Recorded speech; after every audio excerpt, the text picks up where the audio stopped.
Thank you for listening. This course was created to help you succeed in your educational journey.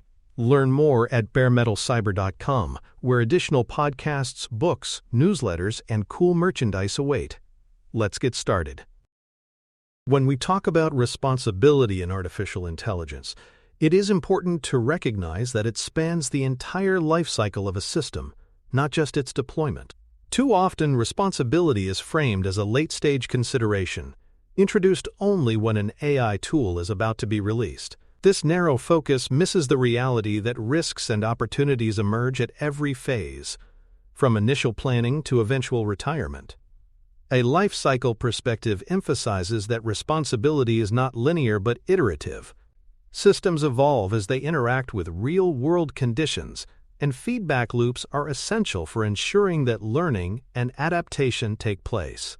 This view encourages practitioners to see responsibility not as a checklist completed at the end, but as a continuous process embedded throughout. By treating responsibility as an ongoing commitment, organizations create more resilient systems that can adapt safely to changing contexts. The planning stage lays the foundation for everything that follows. Here, defining the problem scope carefully is critical, with explicit attention to societal impacts. A poorly framed problem can lead to solutions that solve technical puzzles while creating social harms. Equally important is clarifying both intended use cases and out-of-scope scenarios, since misuse often arises when systems are applied in ways never anticipated by their designers. Early stakeholder identification ensures that voices of those affected are included before assumptions harden into code. Documenting initial risk assumptions sets the stage for later accountability, making explicit the trade-offs and uncertainties that shape design. By beginning with clear, socially aware planning, organizations reduce the likelihood that responsibility becomes an afterthought. Instead, it becomes part of the DNA of the project from day one. Data collection introduces risks and responsibilities of its own. Ethical sourcing requires consent wherever possible, ensuring that individuals understand and agree to how their information will be used. Representation across demographic groups is equally critical, since missing or imbalanced data often translates into biased outcomes. Protecting sensitive attributes, whether through minimization or anonymization, safeguards privacy and reduces exposure. Lineage and provenance tracking create transparency, showing where data came from and how it has been modified. These practices remind us that data is not neutral. It reflects histories, contexts, and power structures. By embedding responsibility at the collection stage, organizations build a foundation that supports fairness and trust throughout the lifecycle. Without these safeguards, even the most advanced models may inherit flaws from the very start. Once collected, data must be prepared carefully. Cleaning and normalizing ensure consistency, removing errors that could distort results. Addressing missing or unbalanced records requires thoughtful strategies, such as resampling or weighting, to prevent skewed performance. Transparent labeling guidelines help reduce human bias in annotation, making it clear how categories are defined and applied. Documenting pre-processing decisions adds accountability, enabling others to trace why data was shaped in particular ways. These steps may seem mundane, but they are crucial. Poor preparation can undermine fairness, accuracy, and interpretability, compounding problems that emerge later. Responsible data preparation is therefore not simply technical hygiene. It is ethical practice, ensuring that downstream models are trained on foundations that are as balanced, accurate, and transparent as possible. Model design brings responsibility into the heart of technical architecture.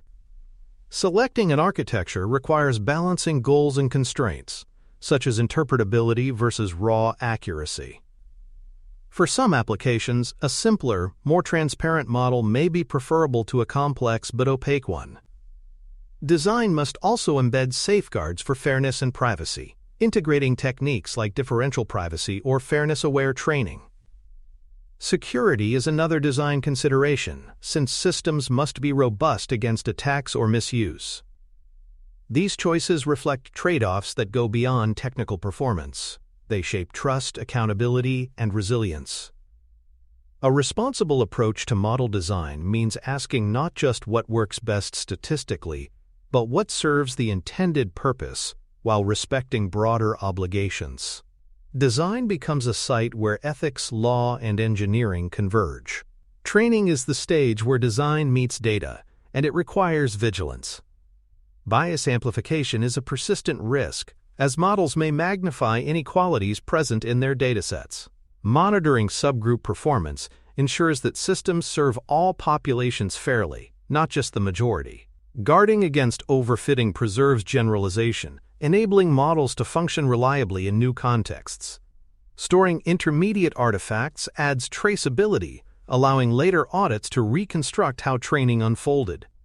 These practices transform training from a purely technical process into an accountable one.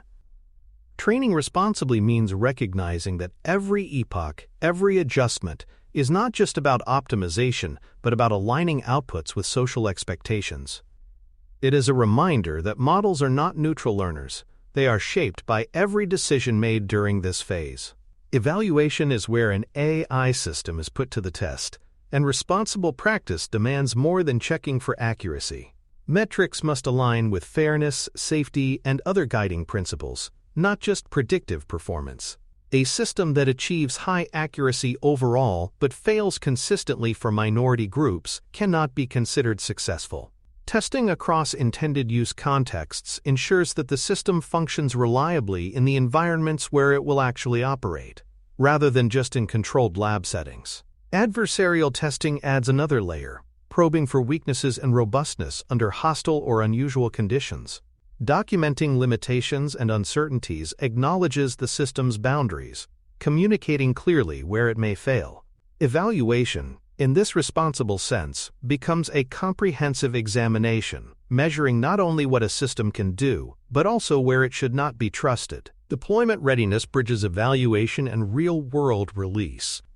Responsible practice requires conducting formal risk reviews before deployment, ensuring that potential harms have been anticipated and mitigated. Regulatory obligations must be met, with compliance embedded into deployment plans rather than treated as an afterthought. Rollback procedures are essential, providing pathways to withdraw or suspend systems if issues arise. Preparing communications for end users. Clear explanations of capabilities, limitations, and support channels further reinforces transparency and trust. Deployment readiness is not simply about flipping a switch. It is about ensuring that all safeguards, both technical and organizational, are in place. It acknowledges that once systems enter the world, the consequences are real, and preparation is the strongest form of responsibility. Monitoring in production is perhaps the most overlooked but critical phase of the lifecycle. Once deployed, systems do not remain static. They interact with changing data, behaviors, and environments. Drift in model behavior can degrade performance, often subtly at first but with significant consequences over time.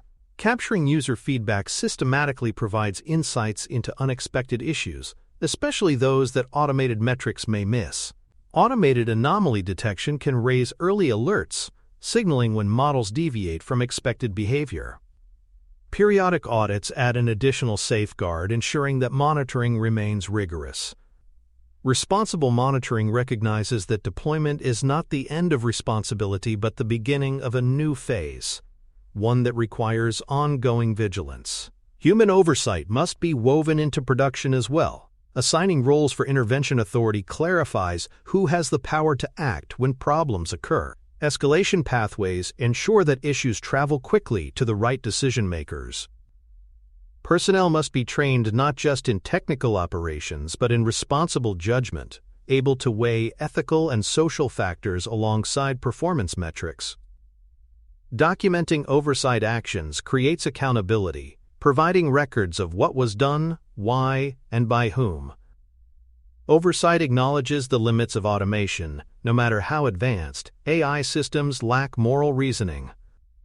Responsibility demands that humans remain ready to step in, providing checks that ensure technology serves rather than dictates outcomes.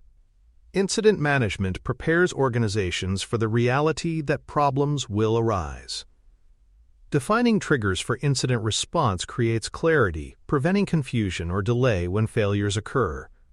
Disclosure policies determine how and when affected parties are informed, balancing transparency with security. Postmortems identify root causes, turning incidents into learning opportunities. Sharing lessons across teams fosters organizational resilience, ensuring that mistakes are not repeated. Incident management transforms failures into catalysts for improvement, embedding responsibility into the very act of recovery.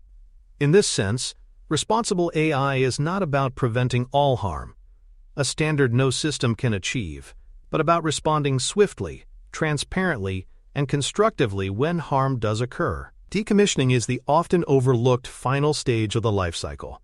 Models that are obsolete, unsafe, or no longer aligned with organizational goals must be retired responsibly. Planning for safe decommissioning prevents outdated systems from lingering in ways that cause harm.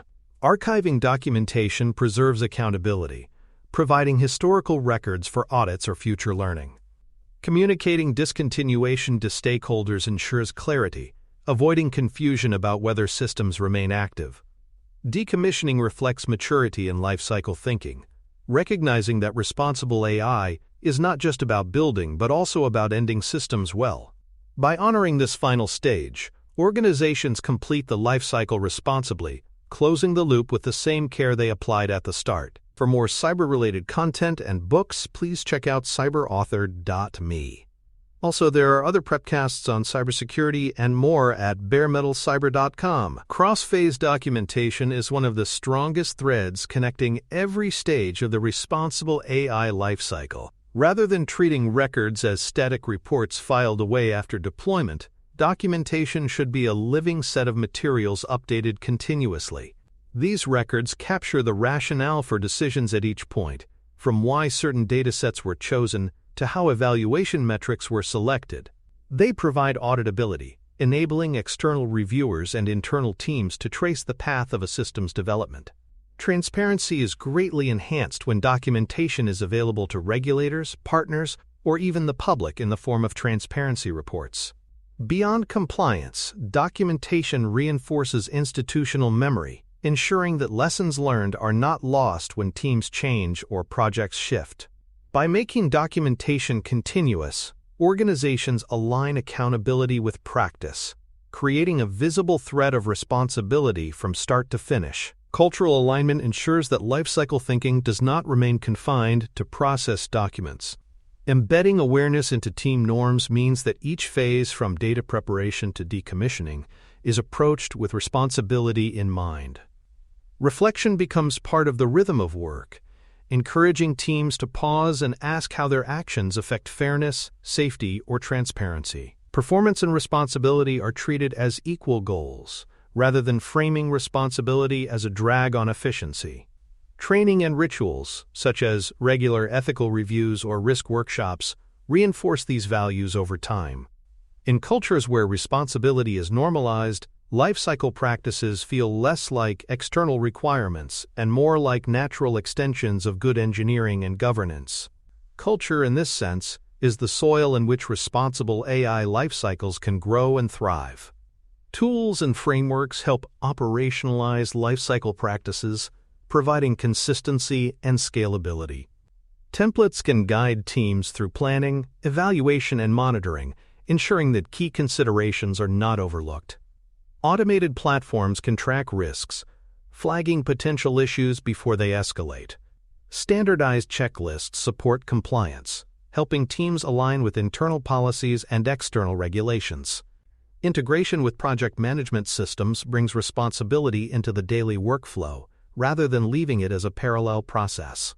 These tools reduce reliance on individual memory or goodwill, embedding responsibility into the fabric of project management. By institutionalizing good practices, they make lifecycle governance more reliable and less dependent on chance. Tools and frameworks, when combined with culture, form a powerful engine for consistency and accountability. Healthcare provides a clear case example of lifecycle practice. Planning begins with strict scoping, ensuring that diagnostic tools are not applied outside their intended purposes. During training, bias testing is conducted to avoid disadvantaging particular patient groups. Once deployed, continuous monitoring tracks clinical accuracy, while human oversight by medical professionals ensures that results are interpreted responsibly. Oversight structures, such as ethics committees or regulatory reviews, reinforce accountability at each phase. The lifecycle approach in healthcare reflects the gravity of stakes. Errors can have life or death consequences. By embedding responsibility across the lifecycle, healthcare AI systems not only comply with regulation, but also align with core ethical commitments to patient safety and welfare. Finance offers another illustration. Credit scoring models must be planned with fairness in mind, acknowledging the historical inequities embedded in financial data. Training includes rigorous bias audits, while evaluation considers both accuracy and legal compliance. Deployment readiness requires alignment with strict regulatory frameworks, and monitoring continues to track for drift in changing market conditions. Strong incident response cultures address failures quickly, with lessons shared across teams. The lifecycle approach in finance demonstrates that responsibility is both a regulatory obligation and a trust-building practice. Customers, regulators, and investors alike demand transparency and fairness in financial decision-making, making lifecycle governance not optional but essential. In this sector, responsibility is tied directly to legitimacy and survival. Customer support chatbots provide a different perspective, illustrating how lifecycle practices matter even in lower-stakes domains. Planning involves clarifying user consent and expectations, while model design incorporates guardrails to prevent unsafe or offensive responses. Monitoring includes tracking tone and factuality, with updates made regularly based on user feedback. Even here, incident response and decommissioning plans are important, as outdated or malfunctioning systems can frustrate customers and damage trust. This case reminds us that responsibility is not reserved for high-stakes applications alone. Every AI system, no matter how routine it may seem, benefits from lifecycle thinking. By embedding responsibility broadly, organizations demonstrate that all users and all contexts deserve respect and care in how technology is applied. Evolving best practices show how the responsible AI lifecycle continues to mature. Organizations are increasingly incorporating red teaming earlier in the process, stress testing systems during design rather than waiting until deployment. Synthetic data is gaining traction as a safer way to train models, reducing reliance on sensitive real-world datasets while still allowing for diversity and balance. Global standards are expanding, offering shared benchmarks for lifecycle practices that make it easier for organizations to align across borders. Integration with continuous delivery pipelines ensures that responsibility evolves alongside rapid innovation, embedding safeguards without slowing iteration. These emerging practices reveal that lifecycle thinking is not static. It adapts as technology and governance advance, helping organizations keep responsibility relevant in fast-changing contexts. At the same time, challenges persist in applying lifecycle approaches consistently. Monitoring requires resources, from skilled personnel to sophisticated tools, which not all organizations can easily provide. Documentation, while essential, can be burdensome to maintain across long projects, leading to gaps that erode accountability. Fragmented accountability across teams often creates confusion about who is responsible for which stage of the lifecycle, especially in large or multinational organizations. The pressure to shorten cycles, driven by market competition, tempts teams to cut corners on evaluation, oversight, or decommissioning. These challenges remind us that lifecycle thinking requires both commitment and capacity. Addressing them means investing in people, tools, and structures that make responsibility sustainable over time. From these discussions emerge several practical takeaways. First, responsibility is continuous. It does not end with deployment, but extends through monitoring, oversight, incident management, and eventual retirement. Second, every stage contributes to either risk or safety, meaning there are no neutral phases. Third, tools and frameworks help bring consistency, but they must be paired with culture to be effective. Finally, sector-specific case examples, from healthcare to finance to customer support, illustrate that lifecycle thinking is both adaptable and essential across contexts. These takeaways highlight that responsible AI is not a single task, but an integrated discipline, requiring persistence and coordination at every step. Looking forward, lifecycle frameworks are likely to see broader adoption, particularly as regulators begin to require them explicitly. Convergence across regions and industries may emerge, creating shared standards that raise the baseline for responsible practice. Methods will continue to evolve, incorporating new safeguards and adapting to technologies such as multimodal models and autonomous systems. Lifecycle governance will also expand into new domains, from climate modeling to public administration, as AI finds applications far beyond its current scope.